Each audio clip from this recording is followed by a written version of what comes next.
Hello, and welcome again to the Andrew Richter Show. I'll be your host for today. My name is Dennis Holman. On my left, a familiar face, Andrew Richter. On my right is Jason Bradley. And this is the time of year that cities are finalizing their budgets. So tonight, we're going to focus on the budget for 2012 for the city of Crystal. And I think Andrew's got a few things he'd like to open with.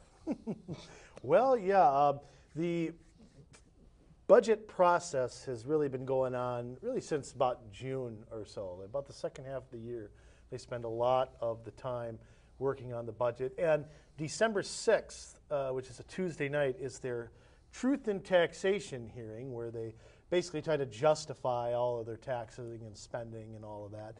And it's very interesting when you look at their budget. Now, I was at the November 10th work session where they were in the final stages of doing the budget process.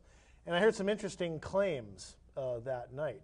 One of the claims I heard was over the last 6 years, they've cut $3 million from their budget. Now, the problem with that is when you look at their overall city expenditures on their simplified version of the budget, which is available on their website. It's only about 150 pages, so it's real simple. In 2007, the city was spending about $10,900,000 on the simplified version. Guess what the estimate is for 2012? Well, you said they've saved about $3 million. Yeah, so it should be 7.9. Something like that. Yeah. It is 12.3 million. 12.3. Which is a 13.6% increase, about $1.5 million in the past, since 2007 increase. The increase for this year is 3.41%. Now, I've said before, I know I went to Cooper, okay, but tell me how going from 10.9 to 12.3 million is a $3 million cut. Mr. Bradley, tell me how that's possible. I went to public schools. No, I'm just kidding. It's impossible to be intellectually honest and say that you're cutting $3 million and you're adding to it. I mean, that's the fuzziest math I think I've ever seen. Yeah, there's no way. Well, and you add to it in September when they have to. See, in September, the way it works is in September they submit a preliminary budget. And then they work off of that until December. And at that meeting in September, the city finance director, who is very underpaid at $105,000 a year. Did you say $105,000. Okay. And he's getting a 1% raise, I think, if I understand the language right. Said at that meeting that there will be no cuts to city services next year. So if you're not cutting services, and you're not cutting salaries, and you're not cutting employees, where the heck are you cutting money from?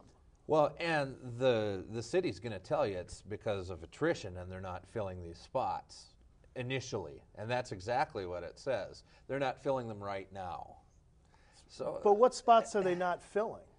I mean, I don't know. I don't know what they're going without because all the work seems to be getting done. Yeah. And from all my research, it looks like they still have around 100 employees. And I know you were telling me the same thing. 100 full-time equivalents. Yeah. And and again, whatever that means in government speak, but yeah, 100 full-time equivalents. And one thing we should mention too is the simplified budget, and I know Jason has some stats on this, does not include their phase plans, their special assessments. There's 5 more still to go. I'm going to get nailed on it in 2015, I think. And the average is that your city property taxes will double for 15 years. That is the average increase.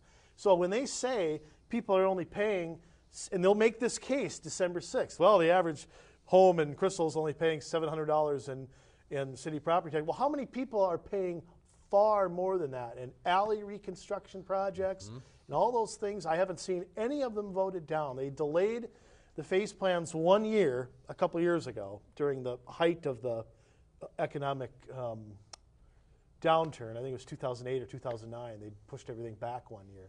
They haven't eliminated plans to do anything. The government spending, the train has got a green light to pass go and collect way more than $200, I might add. So, but that's another thing. When they show you this budget, that is nowhere near all that they're taxing and spending, which is critical.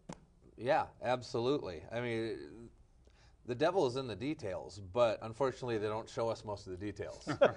You know, and that's how they get around a lot of this. I mean, if you look at the biggest chunk, 9.4 million under their major building replacement fund right now, and they I don't state- see that on their budget anywhere. Where's that on there? Where's that building That's the construction? fund balance as of December 31st, 2010. And they state in their 2010 CAFR, Comprehensive Annual Financial Statement, that they want to remodel or replace City Hall, the police station, fire stations 1 and 2, the streets and parks garage, and the community center over the next 15 years. You know, as far as I'm concerned, a lot of these buildings, the community centers, underused as it is. What do we need to remodel it for?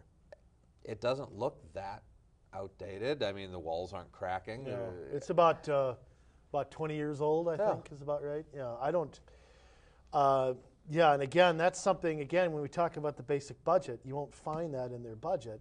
You'll find that in the comprehensive annual financial report. So it's just on page, 114. You know, like kind of like where the New York Times puts a retraction. That's where you'll find those little details. So. Or in all the text up in front of where the numbers and graphs start happening. Everybody wants to skip to that, and they miss all the stuff at the beginning. Oh, it's a award for excellence in reporting. It's a table of contents. Well, given that the city of Crystal, given that they spend $12,500 a year handing out awards, it's probably good to have that right in front, don't you think? Probably. It's the only award I know of. Yeah, so no kidding. it's expensive. They got to put that in there. But I mean, there's all sorts of other things. I mean, within their budget that it just doesn't make sense to me. I mean, having a fund that has over $850,000 for compensated absences. I mean, shouldn't that be built into their salaries already? Why do they need a special fund for that? How many FTEs is that? That's a lot per full-time employee, if you ask me. I don't know what, and I don't know what is that compensated absences. That'd be personal time, sick pay, all of that combined. Yep. Anything that they pay for, yeah. Normally, in real world, that is included in a person's salary. Yes, it is. Well, the real world and the government, they don't make good friends sometimes. Right. Well, and I think what really is troublesome to me is, if you look at the other cities, we'll get back to Crystal in a second, but if you look at the other cities around here, they're sort of in the same boat. They're on the one hand telling you they're cutting, and on the other hand, when you actually look at the total expenditures, they're going up. Brooklyn Center is proposing a 2.73% increase. New Hope, which takes credit for cutting everything on the face of the earth, is experiencing a 5.18% increase. Robbinsdale, 4.71%, and Brooklyn Park, 7.1% increase in their total expenditures. So, I mean, they all on the one hand say they're cutting something, on the other hand, they're spending more. Now, I know what they'll tell you, but, they'll tell you that the local government aid formula is not being filled to what it's supposed to be. And I don't know that all those cities get local government aid. Brooklyn Park's a pretty big city, about 75,000 people. I don't know if they're getting LGA. Now, I know New Hope, Robbinsdale, and Crystal are.